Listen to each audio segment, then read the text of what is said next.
IVM.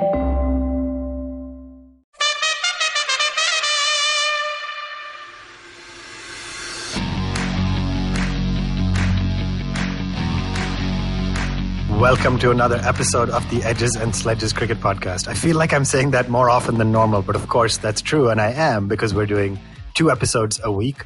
I'm your host this week, Ashwin. We have a full house. Varun is with us from Singapore. DJ is with us from England. Varun, Delhi's playing Mumbai as we record this, so we are not going to talk about that game today, but how excited are you? I think I mentioned in the midweek episode that we're getting to the boring phase of the IPL, but it feels like it hasn't been boring at all. Yeah, today is the big game, man, right? 1 versus 2 on the table. I've had to kind of bite my tongue a little bit today because a lot of my friends have messaged saying today is the day the big boys will take care of Delhi Capitals. And I wanted to tell them that, right now we are one of the big boys, but I just held back because with Delhi, you never know. But I'm hoping the team does us proud today. DJ, I know you've been screenshotting the points table multiple times during this IPL because you're like, hey, great to see Delhi at the top. Exactly as Varun said, we're not sure how long it'll last. But at the time of recording this, 6 matches, 5 wins, 10 points. I'll run down quickly. Mumbai's got 4 wins from their 6. Calcutta's got 4 wins, and RCB all tied at 4 wins out of 6. So there's 3 teams tied at 8 points. And then Hyderabad's getting pretty close with 3 wins from their 6 with 6 points. And then there seems to be a distinct divide then to the bottom 3 where CSK, Punjab and Rajasthan are sitting at 4 and 2 points. Any kind of overall comments on the points table as it stands? So there's a lot of debate usually about whether momentum plays a part in these tournaments and stuff. And I'm one of the believers that it does, because what we've seen with the Delhi Capitals is that winning is a habit. They've got the momentum behind them. Similarly with the Mumbai Indians, right? They've hardly lost anything. I mean, I think they only lost the CSK and the RCB games, right? So, conversely, you're looking at people like the Kings 11 Punjab and surprisingly the CSK, who seem to have lost that winning habit and momentum. So I'm a big believer in momentum during these long tournaments, and Delhi is now in that consolidation phase, and hopefully we've done enough already to kind of justify our inclusion in the top 4, if not the top 2. So very pleased with this performance by the Delhi team, no matter whatever happens today. It's a big game. Someone's got to win, someone's got to lose. So let's see how that goes. Right. So when we last came to you guys, we had just wrapped up the game on Wednesday. That was a disappointing, for me at least, CSK chase, and where they fell short in chase. Since then, there has been another CSK match, another chase where they fell short. And I think we'll talk about it when we get to this game. But the first time I've heard both Dhoni and Fleming really clearly acknowledge something needs to change. We have something drastically wrong. But I'm going to start us with Thursday's game. I don't want to spend too much time on this one. It was Hyderabad versus Punjab, at the time being billed as a kind of bottom of the table clash. And Hyderabad came out in Dubai and made 200 runs. Bairstow picked up a magnificent 97. And, Kings 11 Punjab just fell short. So, Varun, let me ask you. I have 2 things I wanted to ask. First, Johnny Bairstow and David Warner, on paper, statistically, the most successful pair in the last 3 years, I think it is, the most successful opening pair. I mean, is it a case of when they click, then Hyderabad can win, and when they don't, Hyderabad's definitely going to lose? I mean, I think it seems like that. What you have to also remember is this is a relatively new opening pair. I think maybe 2, maximum 3 years. So they've done really well together. I think, Kevin Peterson said it best. Their intent on running between the wickets is fantastic. They know how to accelerate. They're good cricketing minds. So they do hold the key for the Sunrisers Hyderabad. And I think we'll talk about this more as we go along the tournament. But I think with pitches slowing down, what's happening is even if you've got a Williamson and a Priyam Garg and an Abhishek Sharma to follow, it's not that easy to come in the 15th over and accelerate with pitches slowing down. So I think more pressure on them. But I think, Ashwin, I think this game was interesting for me because you had the 2 teams with the best opening combinations facing off against each other, right? Warner and Bairstow versus Rahul and Mayank. Yeah, well said. And then a close third place, I guess, when you look at cumulative stats, is Quinton de Kock and Rohit Sharma. But you're absolutely right. This was the match of openers. Unfortunately, Punjab fell short because both openers perished pretty quickly. Nicholas Pooran played a magnificent knock, but, losing by almost 70 runs is never a good outing. DJ, let me ask you about Kings 11 Punjab. They've struggled, and we're going to talk more about their game on Saturday, but Ravi Bishnoi and Arshdeep Singh. I mean, in a team with Mujib and Cottrell and Shami and, Chris Jordan was on the bench this game, to have Ravi Bishnoi step up and then Arshdeep Singh, like I said, come into this game, positive potential future signs for Punjab as a franchise with good Indian talent?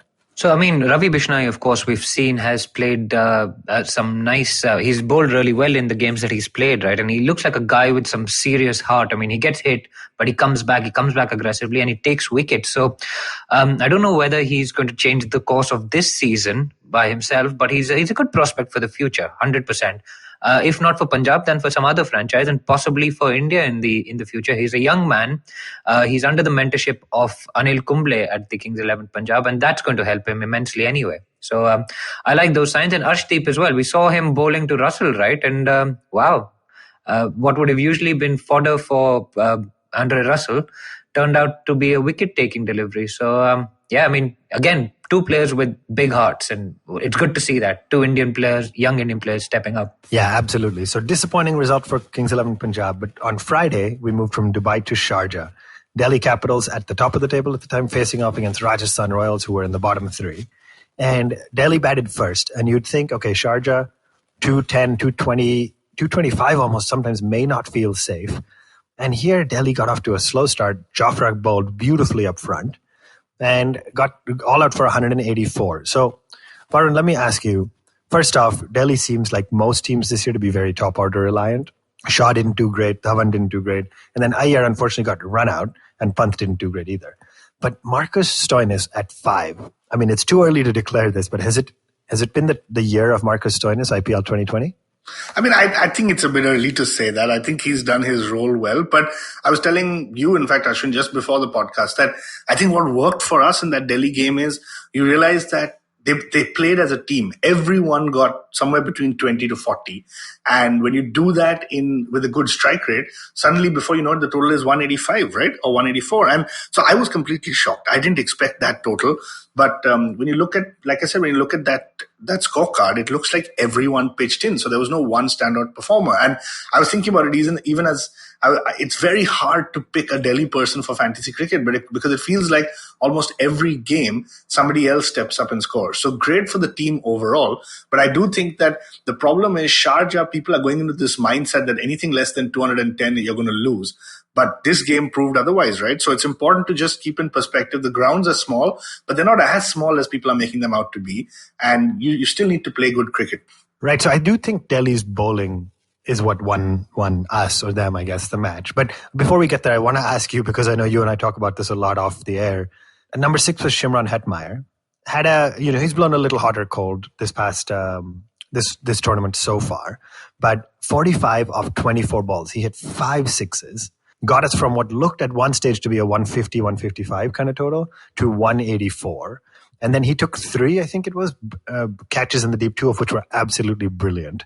What happened? Like now, as the Sunday game, which again we're not going to talk about today, he's been dropped for Alex Carey. So, what's the thinking of the Delhi camp? I mean, I think Hetmeyer initially, when they bought him, they looked at him probably as a number 3. But as time went on, right, over the tournament, you realize that actually Iyer is fantastic. He can stabilize the innings. And so by default now, you realize that for no fault of his own, Hetmeyer has now been pushed all the way down to number 6. So I can't recall exactly what position he bats at for West Indies. But I don't see him as a number 6 batsman. I think in Sharjah on a small ground, he did really well. I'm not taking anything away from him. But I mean, I don't see how he's going to be in this side for very long, especially if you've got Alex Carey who comes in and does well. Having said that, you can never say. Yeah, I think my struggle is he was the highest scorer for the team in the last game. So is it the wrong message now? Just for the record, for the listeners who aren't watching, Rishabh Pant has an injury, and so Ajikya Rahane has come in. So maybe this is an overall team composition and strategy thing. I guess in this case, they had to bring Carey in to keep, right? Because they don't have a wicketkeeper. But it just feels unfortunate that Hetmeyer was the casualty. But Varun, we always spend more time than we should on Delhi, but biases come first. Let's talk about this bowling. Kagiso Rabada picked up 3 for 35. I want to specifically talk Ravi Ashwin, 2 for 22, a magnificent spell. And then the guy who we all probably understated, none of us had him in our playing 11 at the start of the season, Anrik Nokia. What a magnificent year he's had, right? He picked up 1 for 25, but was tight bowled in the toughest overs. I mean, would you say Rabada and Anrik are the best quick bowling pair in this year's IPL? I think so, man. I really do believe that. I think Rabada is kind of like that. I can't think of a better example, but it feels like McGrath and Gillespie are bowling, right? Gillespie does a lot of the hard work, cramps them up, and then McGrath comes in with the wickets. So Rabada, is just fantastic. But Andrek Nokia, if that's how you pronounce his name, has been really fantastic. He's been, every time he's thrown the ball, he either produces a wicket or a less than 6 or 5 runs per over kind of spell. And it's just fantastic. It's like one of those underrated players. I think even the batsmen on the other team don't know how to react to him. They're like, when you think of Ravichandran Ashwin, Akshar Patel, Kagiso Rabada, we have to go after this guy. And then you try doing that and it's very hard. So even in the Delhi Capital social media videos that we see, you see that almost every changing room discussion post-match, Ricky Ponting has a word to say about this fellow. And he gives him the changing room man of the match. He calls him out, and he's just done fantastic for us. Yeah, couldn't agree more. Very exciting. So from there, we went to the doubleheader, second doubleheader weekend of this year's IPL. It's very interesting how the dynamics change in doubleheaders. Obviously, they're playing an afternoon game in the scorching heat of the UAE. But the first match being played on Saturday was Kings 11 Punjab versus KKR. DJ, you've tweeted about this. You've talked about this a lot. This was the Kings 11 Punjab again finding a way to lose a match that they should have won, right? So KKR made 164. Not great, not bad. Shubman Gill had a decent knock. Dinesh Karthik finally came to the party, which I'll ask you about after. But then it felt like the Kings 11 Punjab template. Openers did well. Rahul made 74. Mayank made 56. And they just could not close out the game. It felt like it was in a position where they had to win the match. The final ball, they needed 7 runs to win, 6 to tie. And Maxwell hit a shot that landed millimeters short of the boundary rope.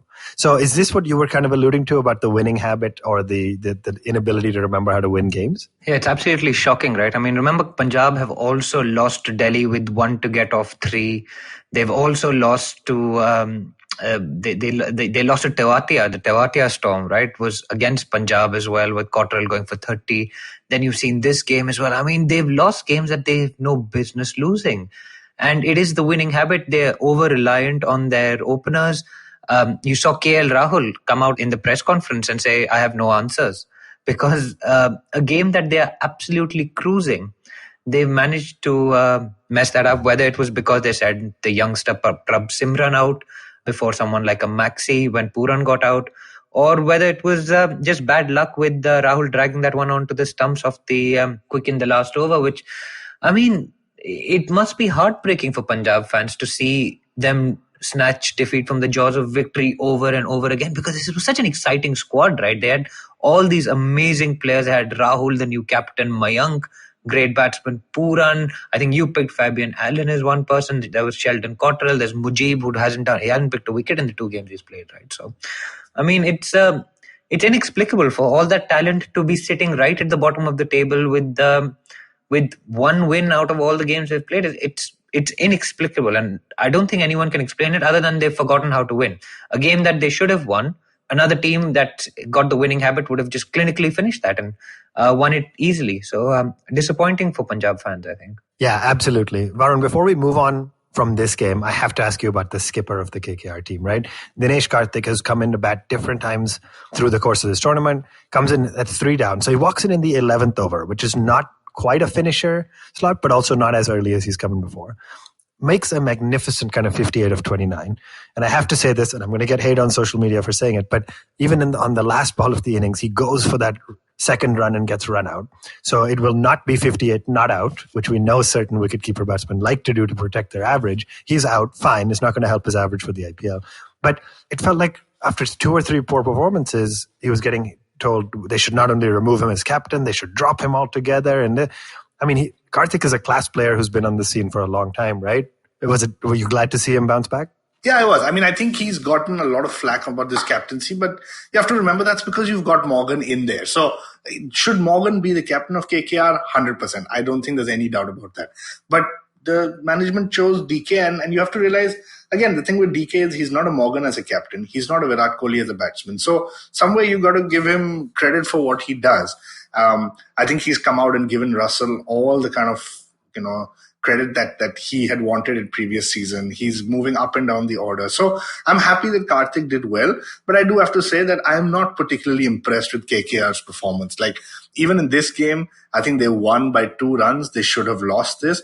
And I mean, for the kind of team that they have, I don't think they're performing up to potential. Very interesting, because I think a lot of people, I first of all didn't expect you'd say 100% he should not be captain. I think it's a tough call to make an overseas player your captain, given the restrictions, but longer discussion for a different day. But then, there are people who would say KKR and DK have found victory twice when they should have lost. And so do you give some credit to the field positioning, the bowler rotation, etc., or do we just write this off to Punjab's ineptitude? No, I think I agree. I think that's what I'm saying. He's not done a bad job, but it's just that I think a lot of us would agree that Morgan is probably the best limited overs captain there is in the world today. So when you've got that guy who's 100% going to play every game, it feels like there was a little bit of an error in judgment. But either way, Karthik's not done badly. Yeah, I think that's interesting. And I think where the KKR management probably felt like they didn't need to give it to Morgan yet is because he hasn't historically done great in the IPL.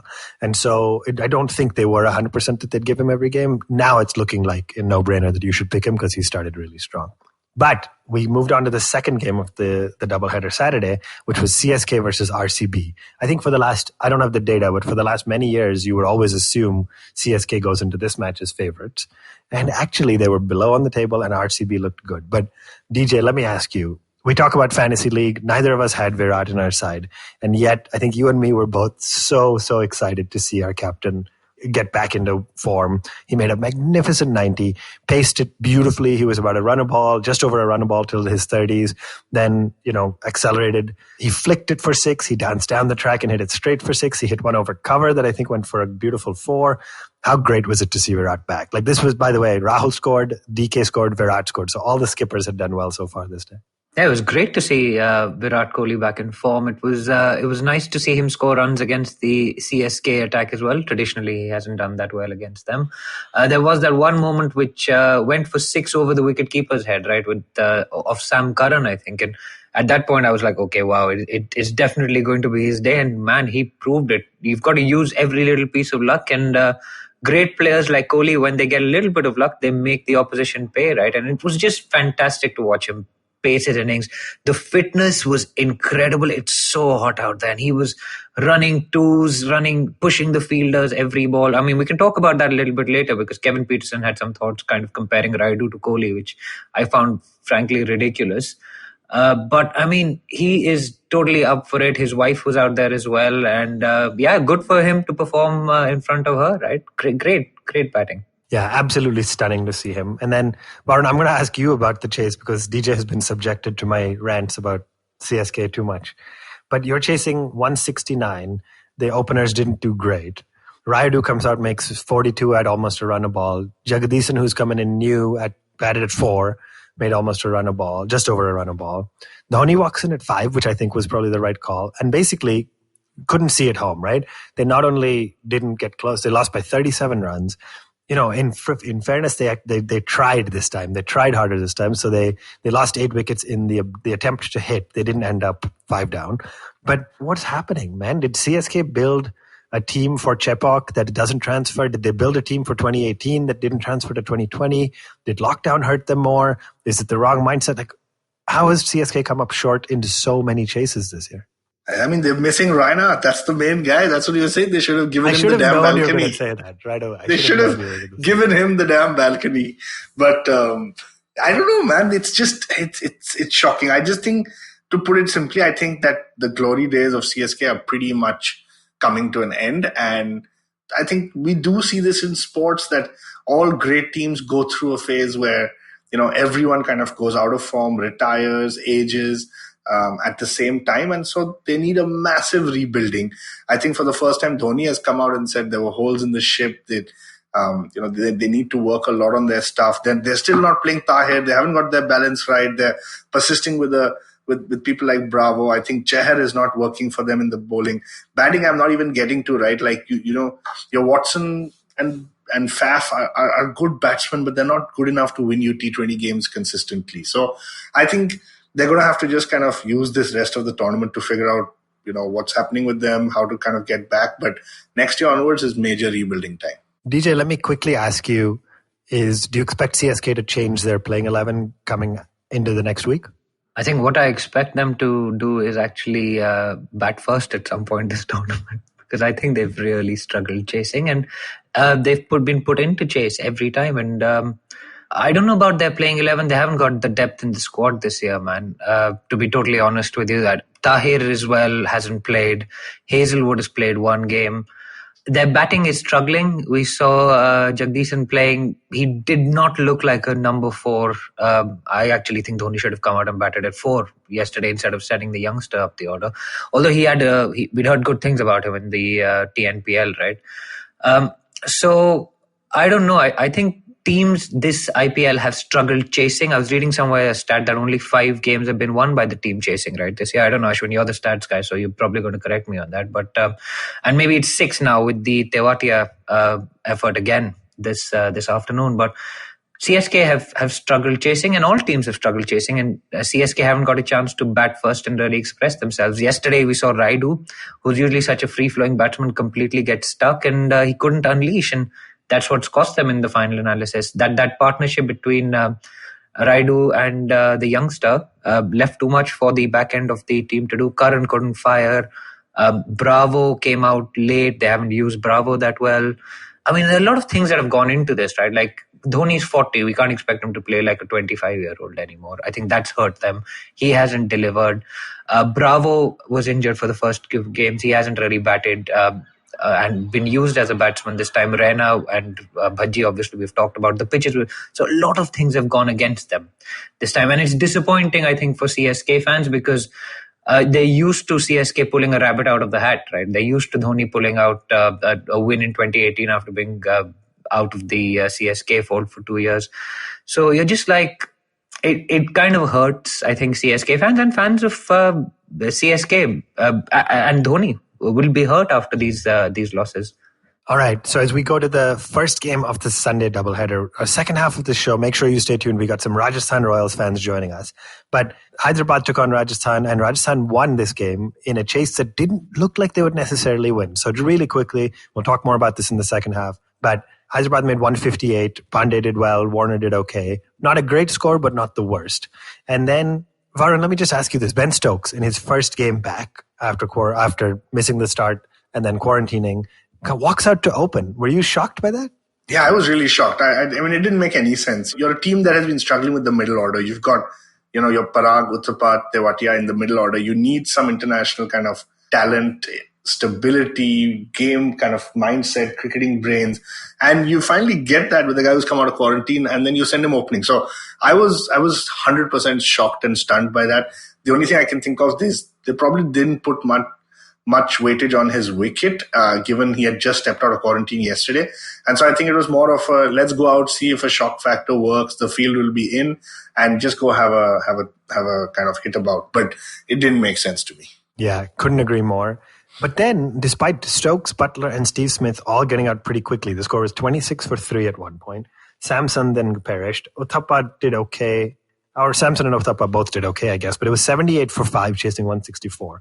But then, your number 6, Ryan Parag, I'm not sure if I'm saying that right, and Rahul Tewatia, who's been a hero before, make 42 of 26 and 45 of 28 not out, and take them over the line with a ball to spare.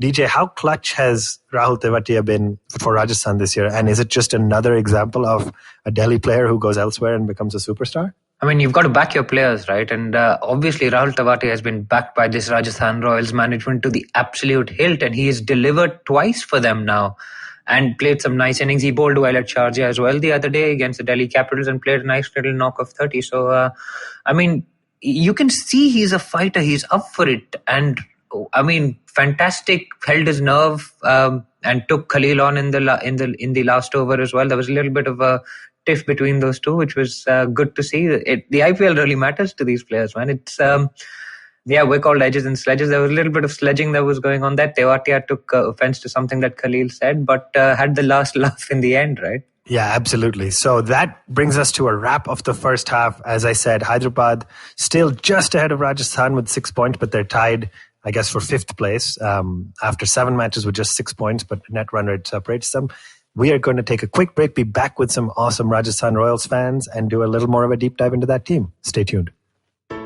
Hello, everybody. Welcome to another awesome week on the IVM Podcast Network. If you aren't following us on social media, please do. We're IVM Podcast on Twitter, Facebook, and Instagram. Speaking of Instagram, Niharika Pandey joined Cyrus this week on Cyrus Says. Niharika is the strategic partner manager for Instagram India. Great conversation about the plans for Instagram in India. Karanjit Kaur joined the guys at Uncle Please Sit. Another really interesting conversation about the patriarchy. On Advertising is Dead, old friend Suchita Salwan showed up. Suchita is the founder of LBB. Great conversation she had with Varun. Definitely do check that out as well. Tanvi Lad, who is a nationally ranked badminton player, was on the Habit Coach with Ashton Doctor. Great conversation. I would highly recommend that. The Football Football guys are back. They've been back for a few weeks, but definitely do check out their latest episode. Great conversation they had. On Aditi Surana's Absolutely Right, Manju Sara Rajan was the guest, and again, a great conversation was to be had over there. As always, great conversations all across the board. Check out some of the other stuff like Smile India and Know Your Kanun and All Things Policy. All of them had fresh episodes this week, but with that, let's get you back to your show.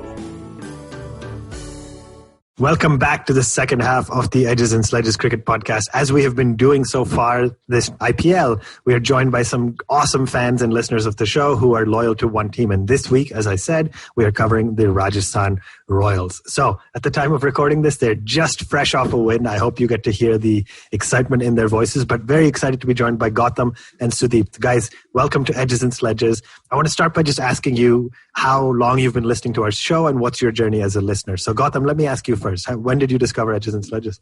About a year back, I used to listen to Cyrus's podcast, and I got Amit's voice telling me to go and check out cricket podcast.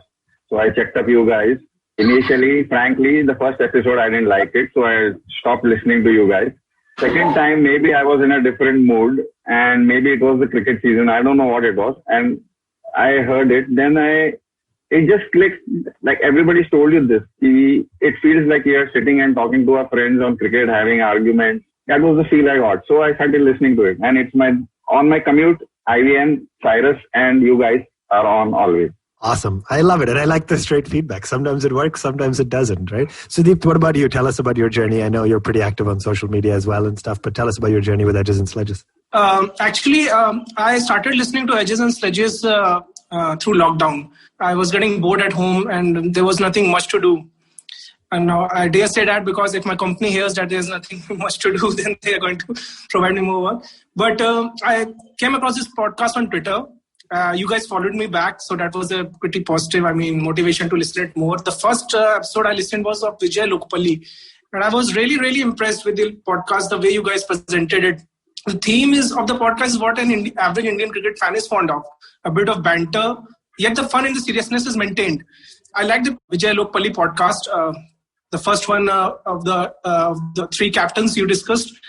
Next I heard was of Jemima Rodriguez, and she was also very interactive, and she seemed very mature as far as age goes. So, I came across these two pods, and then I started listening to it regularly. I've been an avid fan of Edges and Sledges. You guys could see it on. That's great. Super happy to have you guys both join us, and thank you for being loyal listeners. So you are both Rajasthan Royals fans. Most of you guys are just listening to this, so you can't see that Sudeept actually has a Rajasthan Royals t-shirt on right now. Yeah, I bought it for... Awesome. That's great. We'll make sure we release some video clips as well. But let me ask you about your journey as a Rajasthan fan. So let me come to you first, Sudeept, this time. When did you start supporting the Royals? IPL 1. From the beginning, okay. Surprised because they were the underdogs. Shane Warne, he was on the brink of his retirement. The other iconic players, if you compare the other teams, they spent millions and millions on the other players. Rajasthan, nobody gave them a chance. And it would sound surprising, but I got my first job in this state as well. So these two, and it was around about 2009, 2008, when they won the IPL in 2008. So these two factors, then they collided and they amalgamated with each other, and I just became a loyal fan of Rajasthan. And the first season was amazing.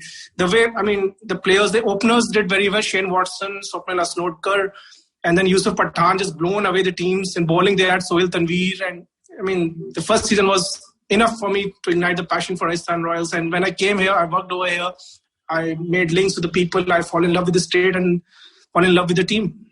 Great story. Gautam, let me ask you, have you also been a fan since day one? Did you get to enjoy the highs of the 2008 season, or is it newer? 2008 season, only because Rajasthan did not spend any money at all on the auction. They chose almost like a test team. So they were basically the flat underdogs on the season. And then they got this one mad player, Shane Warne, who I was a great fan of, still am a great fan of his, who took the whole team just by his charisma and his thing, and he took them right away to the title. First IPL season was amazing. We were watching the final in a pub. Only two of us were supporting Rajasthan. There were about 18 people who were supporting, Chennai, if I remember right. That ratio has not changed. Yeah, that sounds about right. Absolutely. And then we were dancing on the tables once that winning shot was hit. That was amazing. Only because of Shane Warne, and because they spent like paupers and they chose a test team. And I was thinking, why are they playing the T20 if they want these kind of teams? And that continues till date. They've not changed at all. Yes. So do you think it appeals to the Indian middle class that paisa vasool ho gaya? Like we've spent nothing and we've got everything.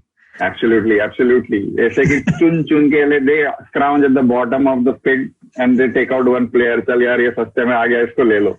And that attitude hasn't changed over the years. Upper class as well. I mean, more income from less investment, I would say. Yeah, like your favorite player, Unadkat, they buy him for 12, sell him for get back, put him in the auction, buy him back for 5-7 crores straight in for Rajasthani Funda. Oh, lots to unpack there. So much great discussion. I must say, I haven't heard the name Swapnil Snodkar in a long time. So Sudeept, you really took me back to the first year. Varun, let me just ask you before we get more with these guys. Do you remember, like at the start of 2008, when we all got our squads, we were all loyal Delhi fans, Dilshan and Sehwag and Gambhir and AB. Would you have put any, like if somebody gave you the highest odds in the world, would you have put any money down on assuming Rajasthan would win?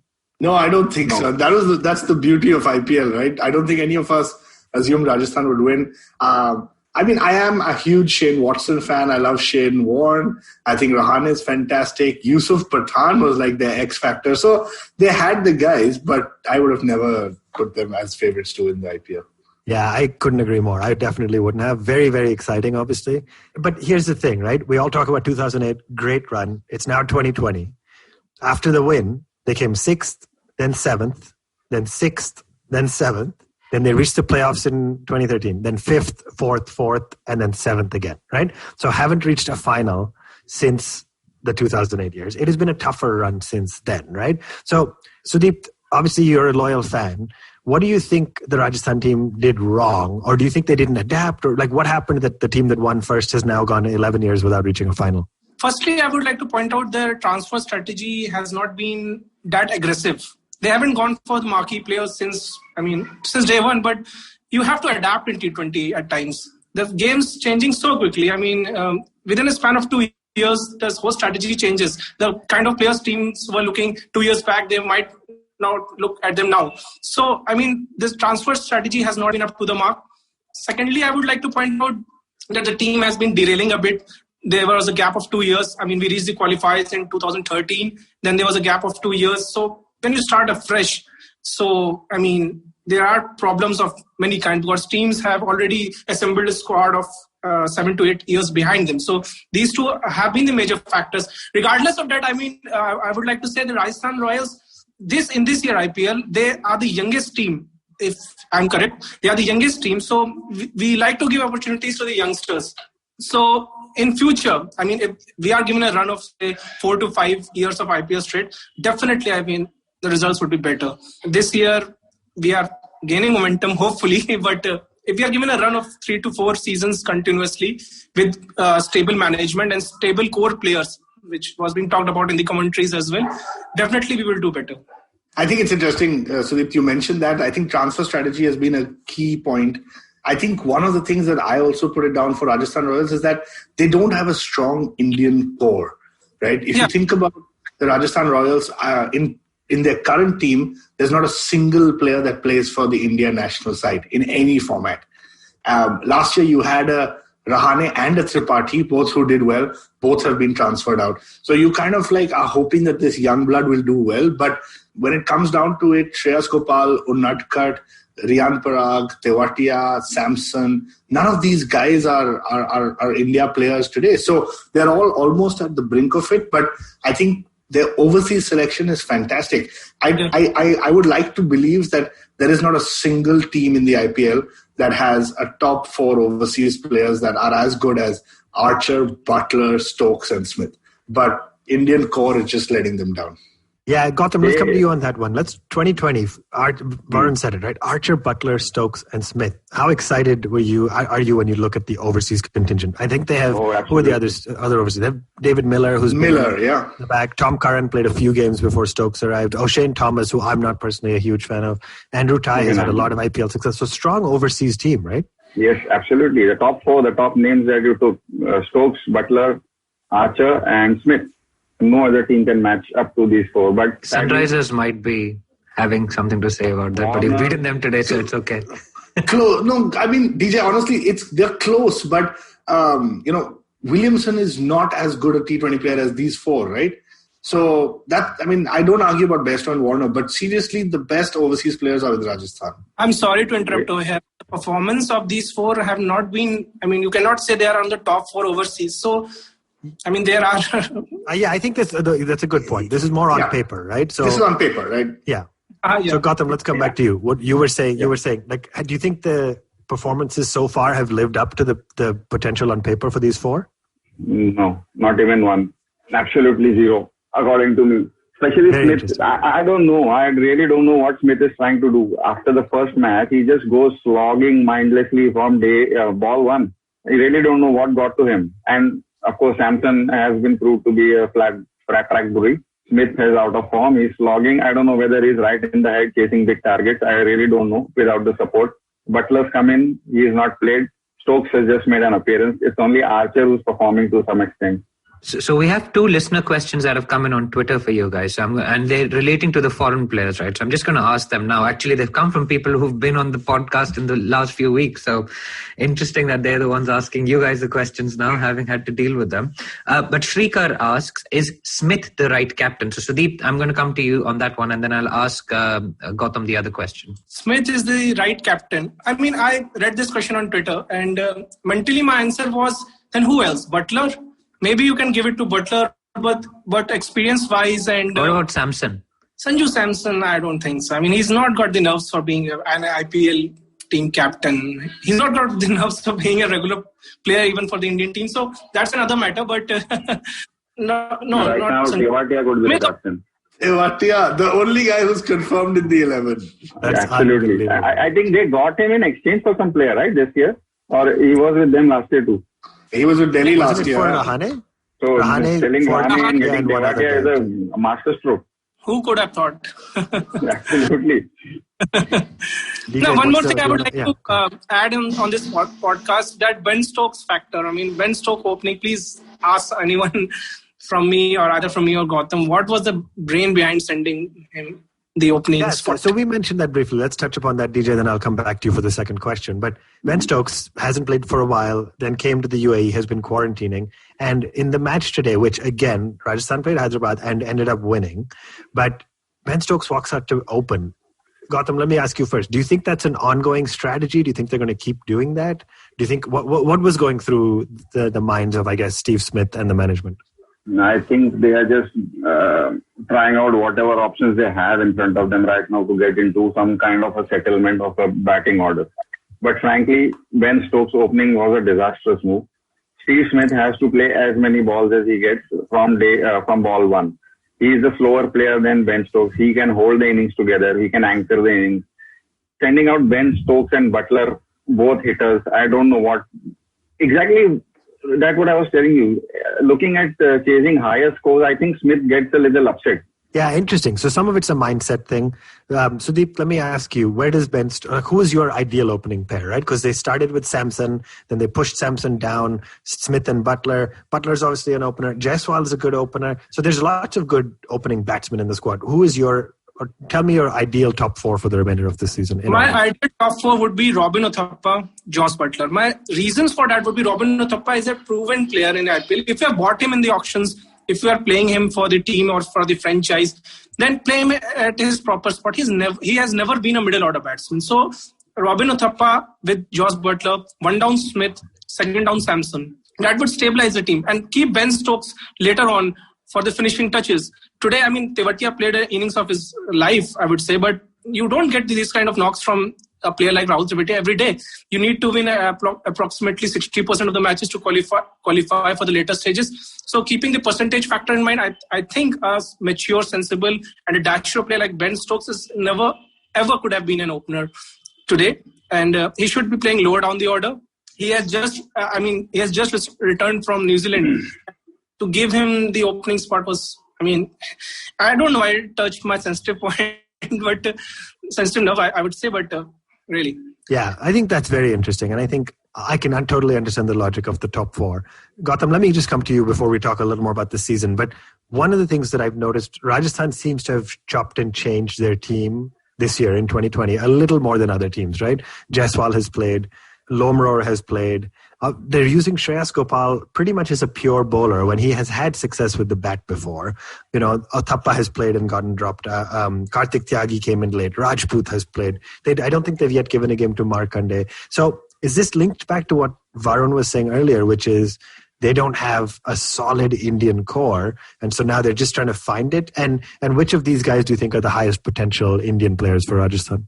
Correct, as Varun said, they don't have a strong Indian core. And I don't think they have a fair idea of what the Indian players can do. That's why I guess they are chopping, changing, trying to find that X factor in one of the boys. Out of these players, I think Kartik Tyagi, of course Tewatia, Yashasvi Jaiswal hasn't looked an international batsman in the few chances that he's got. But maybe it's a very big difference in playing a Ranji Trophy and facing international fast bowlers. He's not been able to adapt. Maybe because they are chasing big targets. I don't know. He's a little overawed by the situation. But Kartik Tyagi and Riyan Parag, I think Riyan performed last year as well. Riyan Parag and Kartik Tyagi, out of these, I think these two guys have the maximum potential. Shreyas Gopal is, yes, he's a proven player. He's played Ranji Trophy. I think they could use him as a floater up and down as the team demands. But I don't know. Yeah, it's an interesting point, Gautam. I think they're also one of the few teams that doesn't have a strong Indian coach or Indian coaching unit, right? So you've got Shane Warne as team mentor, Andrew McDonald as head coach. I think Paddy Upton is still involved. You've got Dishant Yagnik and Amol Muzumdar. Those are your two kind of strong Indian... The bowling coach. Sahid Bhatale, yeah. So I don't know if maybe that has a factor as well, right? You sometimes need strong Indian mentors as well to be able to talk to these guys, understand what their strengths are, what their issues are, guide them through. So that could be a factor that they should consider. Maybe they don't have a strong Indian core because they, as I said, they haven't gone aggressively in the transfer market because naturally in the IPL, Indian marquee players are pretty expensive, I would like to say. If you look at the Indian marquee players, they are pretty expensive. And Rajasthan Royals have an history of being, like DJ said, come paise mein jada. Yeah, like Kedar Jadhav went for 8 crores, Unadkat for 12 crores. So you're right. You needed an excuse to bring up Jadhav no matter what, right? Whichever show you want to talk about Jadhav. Let me ask you that though. I think Gautam mentioned it in just a little about the idea of Unadkat and the big bids he got, etc. But it's happened twice now, and he had we've been fortunate to have had Jaydev Unadkat on this show. We had a great chat with him. He had an absolutely brilliant Ranji Trophy season. What happens to him when he's in Rajasthan colours? I mean, he came back today, but he actually got dropped in favour of Varun Aaron and Kartik Tyagi in the recent match against Delhi even. I think a lot has to do with pressure, man. Whatever you say about it, he came on our podcast. He spoke to us very openly and said that he didn't ask for that price tag, but somewhere that price tag is going to be on your head. Every time you bowl, I know Twitter is calculating the number of lakhs per ball that he is bowling. So somewhere down the line, that pressure has to be playing on him. And maybe Ranji versus IPL is a different ball game. International players using the Yorker, the slower ball, the bouncer. There's a lot of different factors. So I think Unadkat is good, but I just think the pressure plays on him too much during the IPL. Right. Well said. So we're coming to the end of our section, guys. I have to ask you two other quick things before we wrap up. Sudeep, let me ask you about the Rahul Tewatia factor, right? Absolutely ridiculous. This was the second finish now he's gotten Rajasthan home against SRH today. Obviously did it earlier in the tournament as well. But how important has he been to Rajasthan, both even just from a spirit standpoint, right? Like to show that we can bat 6, 7, all the way down to 8. I mean, you have an Archer coming into bat at 8 who can hit the ball as well. How important has Tewatia been this season? Tewatia has been crucial. I mean, he has embodied the spirit of being resilient, I would say. The match against Kings 11 Punjab, I mean, we were cursing behind our breaths that Tewatia was not attacking, he was being too defensive. And I mean, credit should go to the management in this regard, because he wasn't, I noticed in that match, he wasn't asked to throw his wicket away. He wasn't asked to get run out because he was, 8 of 17 on 90, something like that. And the required rate was above 15. So from there onwards to take them to victory, it has been a major turnaround for him. And this shows in this match. He had the confidence, okay, if I batted through the 20 overs, I would take my team home. So as far as Rajasthan Royals is concerned, Tewatia is I would say, jewel. He's a diamond, and you should, keep him absolutely in your team for the next 2 or 3 seasons. Yeah, well said. And so, Gautam, before we wrap up, I have to ask you about the Delhi Capitals versus Rajasthan Royals game that just happened on Friday, right? It was at Sharjah, which Rajasthan had won 2 games at before, so everybody was expecting Sanju Samson fireworks. I think the bowlers and Archer in particular did a great job keeping Delhi down, right? Eventually, thanks to some heroics from Stoinis and Hetmeyer, we got to 184. But then Rajasthan just fell short, 138 all out. Tewatia did well. He made 38 runs. But are you worried that, when chasing and put under pressure the overseas players, and I guess Lomrod didn't fire, Samson didn't fire, Jaiswal didn't do much. Are you worried that the team doesn't have the strength or temperament to chase big totals when Smith isn't firing? Right now, I feel the team doesn't have the temperament to chase any total, forget big totals, the way they are chasing. Smith is totally out of form. Uttappa is out of form. Samson is a flat track bully. Only guy who's batting is Tewatia. If we finish anywhere 5 or above in this IPL, I would put Tewatia right up with Shane Warne. Wow. That's a big statement there. So obviously, as I do, I'm going to wrap up the segment asking you for predictions. Gautam, it doesn't sound like you're super optimistic. Again, as a reminder, at the time of recording this, half the games are done. So 7 matches have been played. Rajasthan has won 3. So they're tied for 5th position. It's possible, right? You can make it up to the top 4. But where do you predict Rajasthan's going to end this year? I guess 5th or 6th. Max. 5th or 6th. All right. So no playoff spot. And that's an optimistic guess. I'm just being optimistic right now. Okay. We'll go with that. Sudeept, let me ask you, are you a little more optimistic than that? A little more, not much. If they put their minds in their places, they don't do, just crazy stuff like sending Ben Stokes in the opening, they could qualify. What are we lacking? We are lacking nothing. So my prediction would be either 5th, and if, as I said, they put their minds in the place and they plan and strategize, well, we could, qualify and make it to the 4th spot. There you have it, guys. Awesome chat with 2 Rajasthan fans. Gautam thinks they're going to end 5th or 6th. Sudeept is a little more optimistic about a 4th place finish. A team that honestly most people love to watch. Most people love to see win because Rajasthan are that kind of side. I personally hope they win, except against Delhi, which has been what it's like so far. So, gentlemen, thank you for joining us on the Edges and Sledges Cricket Podcast. That brings us to a wrap for this week. Check us out on Twitter, Facebook, Instagram, everywhere. We're at One Tip, One Hand. We have plenty of great chat that happens on our Discord. Our fantasy league is going great. Lots of great matches this week. Not so great for me, nor for DJ, I think. Varun's doing a little bit better. Jai Pathan, Jai Jali Baba is still on number 1. Who is this guy? Incredible scenes. With 7,544.5 points. Insane. That's just a great performance, and he's got Bairstow and Butler today. Akhil's team, the Superstars, is 7,309. Jitin's best is at 7,296. Abhilash Super Singh, who's been pretty close, is at number 4 actually, and Velo Raptors at 7,042. So that is the fantasy wrap. I'm just looking for Varun. I've got to scroll. Are you trash talking despite the fact that you have to scroll more for yourself? So hang on. I'm going to come to it. I've basically taken on the responsibility for jinxing everyone else's teams now. Anyone I pick is going to do badly.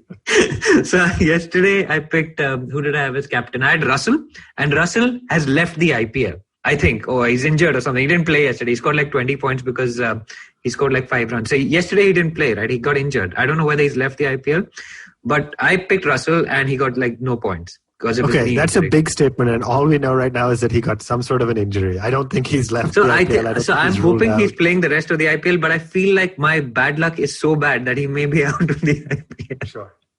But anyway, so I picked Russell yesterday. He was my captain, so obviously that didn't go down too well. So that is my role right now. Varun is in number 28, by the way, 6,324 points, so a little way off the top guys. Now I'm scrolling for Ashwin. Number 1 Nehra fan 41. is sitting comfortably at 6,146 at place number 41. That's not too bad. So we've got 28, 41, and now I'm really scrolling. I'm scrolling. And I have found my team at rank number 67 with 5,666.5 points. So while I'm jinxing everyone else's team, yesterday I even picked Dhoni as my vice captain. So that was not great. But yeah, that is the fantasy wrap for the week, and we will be back again with another fantasy wrap at the end of next week, and we will see you on Thursday with the midweek episode while Varun sleeps in Singapore.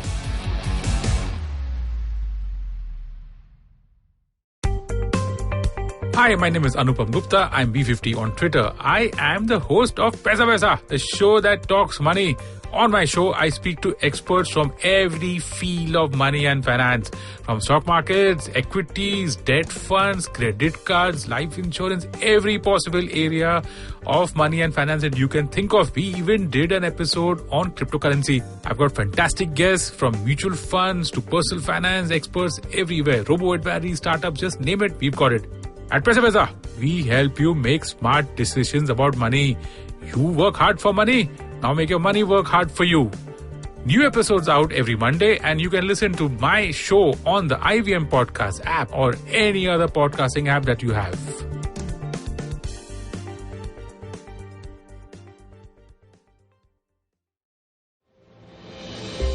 Have you ever wondered how successful people do their thing? How do they navigate the challenges they often face? Are you wondering about the future of restaurants, film, education, technology, and everything else in between? Hi, I'm Gauri Devidayal, best known for being one of the brains behind The Table, an award-winning restaurant in Bombay. One thing my life as a restaurateur has given me is the opportunity to meet with some truly inspiring people, most often just by chatting with strangers at the community table. And that's what this podcast is about. It's about learning the new dimensions of business and understanding how different people swim this sea. It's an opportunity for me to pick their brains and ask them all the questions on my mind, whether it's about learning from their past experiences or talking about future trends. Through their journeys, stories, and insights, I hope you too, like me, will come away inspired and energized. So come, join me every Wednesday with your favorite drink, because this round is on me.